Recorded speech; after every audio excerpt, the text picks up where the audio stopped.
Bonjour et bienvenue à l'émission du Trousseau Angélique. Et aujourd'hui, j'ai le plaisir de recevoir Laetitia Kesig. Bonjour Laetitia. Bonjour Angélique. Alors Laetitia, comme moi, est accompagnante périnatale. Mais bon, on a chacune notre couleur, notre parfum. Et donc déjà, elle va nous expliquer pourquoi on est arrivé là et après ces différentes activités. Alors, qu'est-ce qui fait que tu sois devenue accompagnante périnatale? Plein de choses. Alors à la base, je suis infirmière de formation. Et déjà, quand j'ai fait mes études, je pense que c'est vraiment quelque chose qui est en moi depuis toujours. J'ai toujours été attirée par ce milieu. J'ai fait tous mes stages en pédiatrie, en néonat. Je me battais pour être en lien ou à la maternité, ou enfin voilà, en lien avec les enfants et les mamans.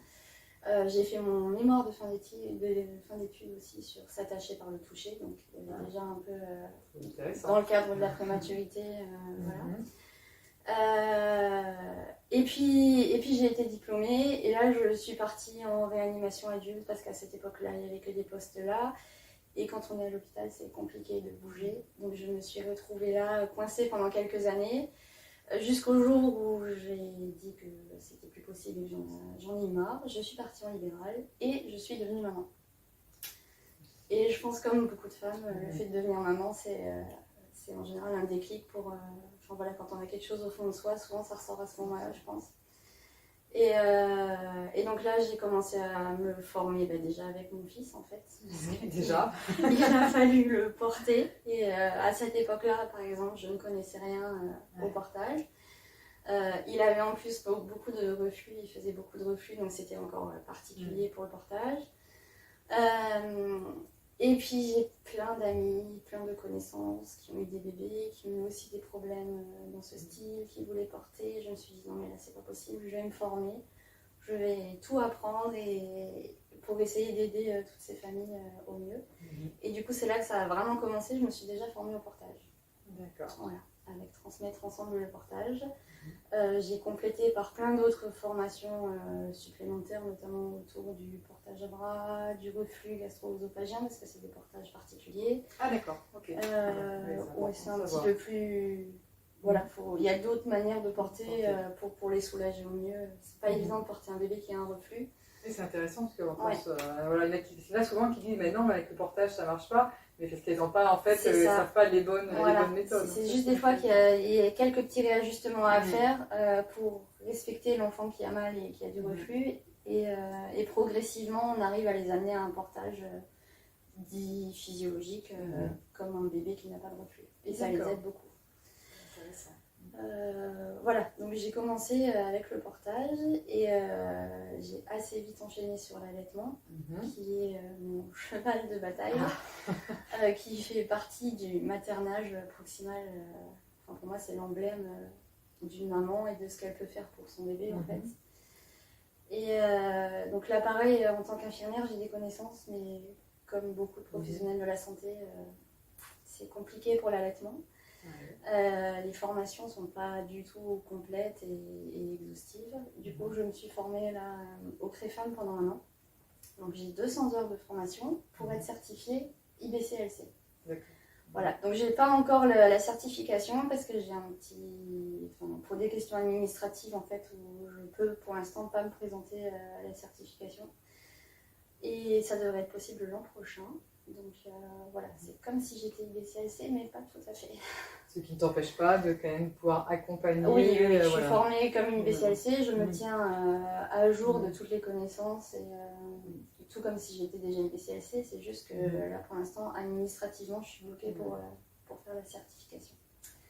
Et donc pour toi, en fait, d'accompagner les femmes, donc en fait, évidemment, tu respectes celles qui veulent, celles qui ne veulent pas, mais est-ce que ça t'arrive aussi des fois d'avoir des mamans déjà qui posent des questions avant que le bébé soit là ou pas? Oui.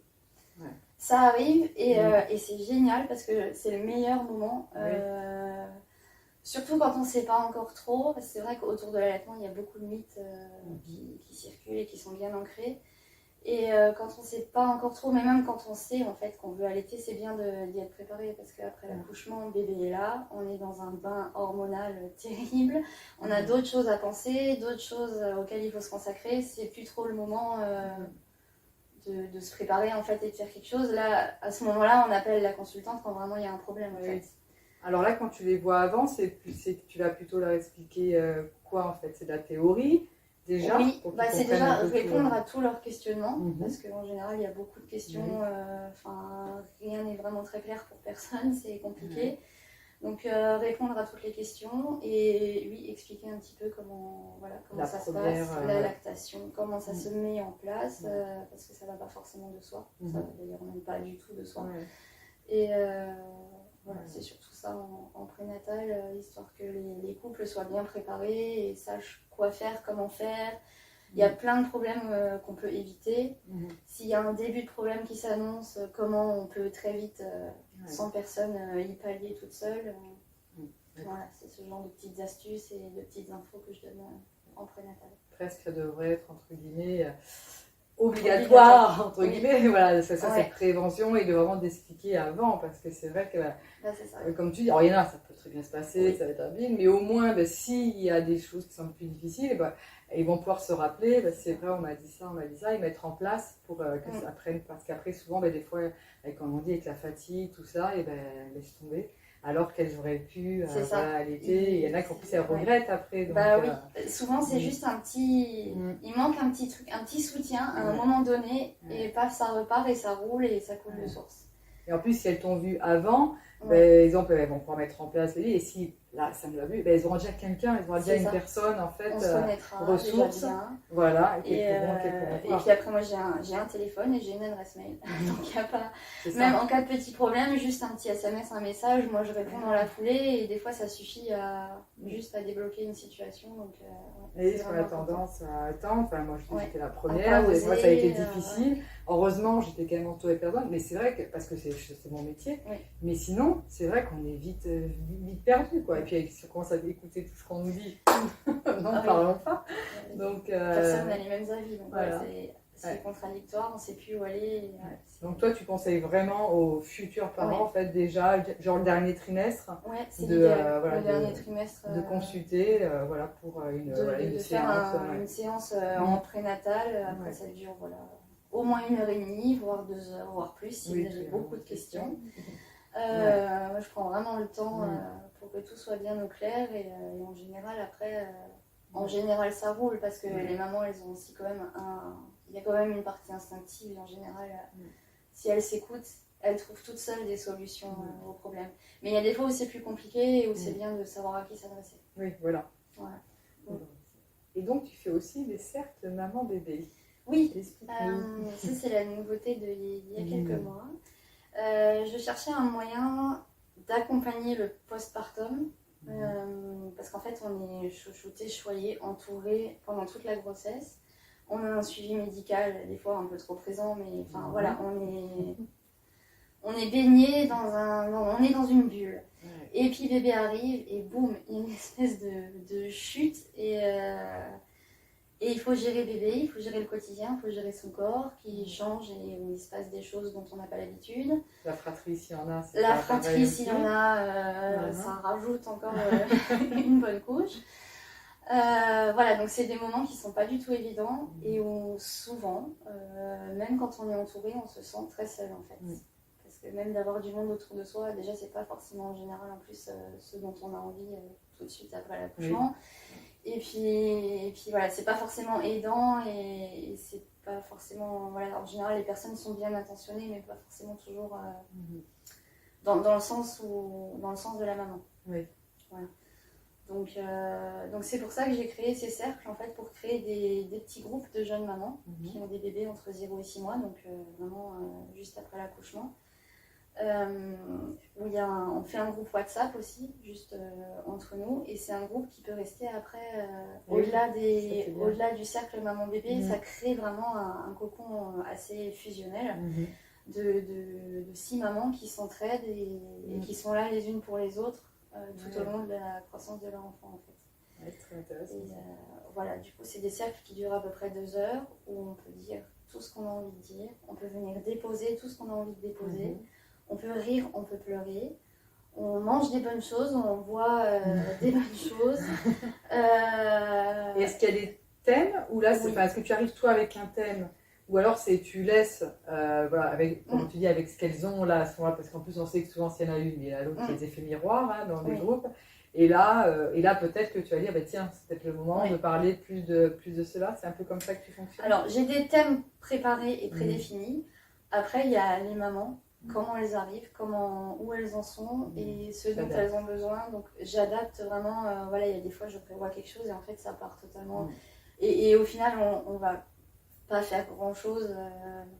Voilà, on fait pas grand-chose, mais en fait, juste on parle. Mais en fait, c'est juste énorme. Et des fois, elles ont juste besoin de ça et il y a tellement à dire qu'on fait presque que ça. Mais voilà, en partant, on se sent plus léger, on est soulagé. Elles peuvent laisser ici tout ce qu'elles ont envie de laisser. C'est que la femme, en plus, fonctionne comme ça. Elle a besoin des fois juste de parler, pas forcément de conseils. Et puis de sentir qu'on n'est pas seul aussi. Oui, parce que souvent, on a l'impression qu'il n'y a que nous. Qu'on est folle, que voilà, je fais mal avec mon bébé. Et en fait, d'entendre d'autres personnes que c'est pareil, et déjà, ça enlève une énorme pression. Et après, de pouvoir justement de dire, voilà, tout ça s'est passé, comment je vais pouvoir aussi faire évoluer cette chose-là, ou est-ce que j'ai besoin d'un accompagnement peut-être plus long, avec tel ou tel thérapeute, voilà. Donc ça, c'est vraiment, vraiment intéressant. Et donc là, les bébés sont là aussi. Les bébés sont là parce qu'il y a aussi une petite partie qui est pour eux. Ils sont là avec leur maman. On fait des petites activités pour eux. Que ce soit pour leurs âges maintenant, entre 0 et 6 mois, ou on fait des petites activités qui pourront leur servir même pour le développement dans les mois qui suivent. Donc au niveau de la motricité, par exemple, on peut faire des petites bouteilles sensorielles par exemple. Enfin, en général, il y a souvent une activité un peu manuelle et un peu ludique. D'accord, il y a ça en plus, voilà. Tout est au rythme des bébés et des mamans. Voilà. Si les mamans ont besoin de se poser dans les coussins pour allaiter, il n'y a pas de souci. S'il faut changer des couches, il n'y a pas de souci. Il y a tout le matériel. Et, voilà, c'est à leur rythme. Ça leur fait du bien parce que souvent, on le voit dans les ateliers. Souvent, il faut, mais bon, il va peut-être falloir que... Ou si on dit combien de temps ça dure, des fois, je dis, on ne peut pas savoir un atelier. Je dis, parce que, voilà, s'il faut allaiter, s'il faut changer la couche, Et là, vous avez le droit, en fait. Ah bah oui. Parce que je pense que c'est ça, c'est qu'elles sont tellement, des fois, prises par des endroits où elles ne se permettent pas, que là, en fait, d'avoir un endroit, enfin, où elles peuvent être ce qu'elles sont, là, mère, voilà. Donc, ça permet aussi de pouvoir... Et puis, justement, c'est aussi dans les petits moments comme ça, où il peut y avoir des conseils, des choses qui peuvent être dites, que toi tu peux voir, justement, au niveau de l'allaitement aussi, ça peut être aussi ça peut être l'occasion, s'il y a des soucis. Voilà. Et qui est quand même, toi, parce que des fois aussi entre mamans, elles peuvent dire des choses qui ne sont pas forcément aussi... Moi, je sais que ça m'est arrivé une fois, le conseil n'était pas forcément bon, d'une maman à une autre, donc... Voilà, c'est aussi nous arriver de façon bienveillante et de pouvoir aussi remettre les choses. C'est vrai que souvent, entre elles ont des bons conseils. Ça va. On arrive toujours à attraper des astuces de notre maman et vraiment de se rendre compte qu'on n'est pas la seule à vivre ça en fait, et être dans l'état dans lequel on est, c'est assez libérateur. Et au début, en général, elles n'osent pas trop parler de leurs problèmes et quand elles se rendent compte que tout le monde dit « mais moi aussi je vis ça », là ça... Et là, ça part et c'est juste top. Puis ça crée du lien, parce que c'est vrai qu'il y a vraiment des mamans qui sont vraiment seules en plus. Voilà, qui viennent, des fois, il y en a une qui viennent d'aménager, donc elles connaissent personne, pas forcément d'amis, la famille n'est pas là. Au début, on est souvent, en plus, si le papa travaille vite et qu'il a quand même un travail assez prenant, donc elles sont des fois complètement qu'avec leur bébé. Donc là, c'est une respiration. Une bulle d'oxygène dans la journée. Et c'est vrai que les mamans, elles sont... Moi, je dis chapeau aux mamans d'aujourd'hui. Parce qu'en fait, elles sont souvent seules, c'est ce que je disais avant, même si elles ne sont pas seules, qu'il y a un papa ou de la famille. On sait maintenant quand même qu'il faut 3 personnes pour élever un bébé. Donc même s'il y a un papa qui a beau faire tout ce qu'il peut, un papa et une maman, ça fait quand même toujours que 2. Et en général, c'est quand même toujours les mamans qui prennent toute cette charge émotionnelle et ça fait du bien de lâcher. Et puis comme tu dis, moi je trouve ça sympa le petit groupe WhatsApp, c'est qu'elles peuvent continuer après à se voir en dehors et de se dire bah oui c'est bien, ou même des fois on peut avoir des copines mais qui n'ont pas un nouveau-né, donc on n'est pas des fois dans les mêmes choses dans les mêmes phases, la même phase, donc on n'est pas forcément compris, ou alors on n'a pas envie de nous voir parce qu'on se dit non là c'est bon, on va avoir un bébé, donc on sent qu'on est moins invité. On est moins en soirée aussi, donc là de se dire tiens juste tu viens à la maison boire un thé, une fois on va chez lui, on va chez l'autre, Et ça, voilà, ça crée un lien et ça peut permettre d'éviter certaines dépressions, Tout à fait. ces choses-là, quoi. Ça permet de se recréer un cercle de personnes qui vivent la même chose que nous, en fait, et qui sont dans le même, voilà, les mêmes visions, la même objectif, Oui, qui ont à peu près les mêmes journées. Qu'on a besoin, parce que même si voilà, on a des livres, à un moment donné, bon, bah oui, mais on a envie de pouvoir parler avec des personnes qui sont dans les les livres, mêmes... c'est bien, mais voilà, c'est bien d'en parler. Ça ne fait pas tout. Voilà. Bon, et donc, eh ben, où on peut te trouver? Est-ce que tu as un lieu? Est-ce que tu fais à domicile? Est-ce que tu fais par visio certaines choses? Dis-nous tout. Alors, pour l'instant, je n'ai pas de lieu. Alors, pour les cercles maman-bébé, c'est ici, dans les locaux de l'association. De bien-être pour bien-être. Voilà. Et après de l'Est. Ça n'a pas forcément ce qui est. Et alors, après, les ateliers de portage, je les fais plutôt en individuel, à domicile des parents. Du coup, c'est moi qui me déplace avec ma valise géante, pleine de tout le matériel pour qu'ils puissent tester un maximum de choses. Voilà, pour l'instant, c'est moi qui me déplace. Après, je pense qu'on organisera sûrement peut-être au sein de l'association Bien-être pour Bien-être des ateliers collectifs. Parce que c'est sympa aussi de pouvoir faire ça à plusieurs. Et les consultations, les consultations d'allaitement, c'est moi qui me déplace chez les mamans. Tu vas chez les mamans. Comme ça, elles restent dans leur confort, dans leur chez elles, et c'est moi qui viens. Et donc, quel est le secteur que tu fais? Alors moi, je travaille autour de Prades, après c'est vaste, je fais tout Montpellier, ça va jusque même Saint-Mathieu. Montpellier Nord et Montpellier en fait. Oui, tout Montpellier. D'accord. Après, voilà, une espèce de fourchette de 15-20 km autour de Montpellier. En visio, est-ce que c'est quelque chose que tu... Alors pas pour l'instant, mais c'est envisageable. Après, je l'ai déjà fait avec des mamans que j'ai déjà vues, par exemple pour l'allaitement. On a fait la consultation prénatale et où elles ont juste un souci, une question. Donc là, ça évite à tout le monde de se déplacer, c'est plus rapide. On fait une petite visio et en général, ça suffit pour répondre aux questions qui se posent. Donc, super. Bon.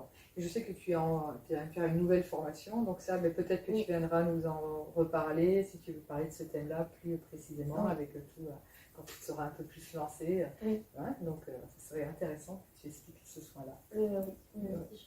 On en reparlera peut-être plus tard, mais je me suis formée aux soins Rebosso très récemment, donc là je suis pleine d'idées pour faire partager ça au plus de mamans possible. Mais voilà. Donc elle reviendra nous expliquer ce beau Encore rituel. Et ben, merci Laetitia d'avoir répondu présente pour cette entrevue et puis belle continuation à toi. Merci. Et voilà, de toute façon vous savez les coordonnées toujours dans le descriptif et nous vous souhaitons une très belle fin de journée. Merci. Merci, au revoir.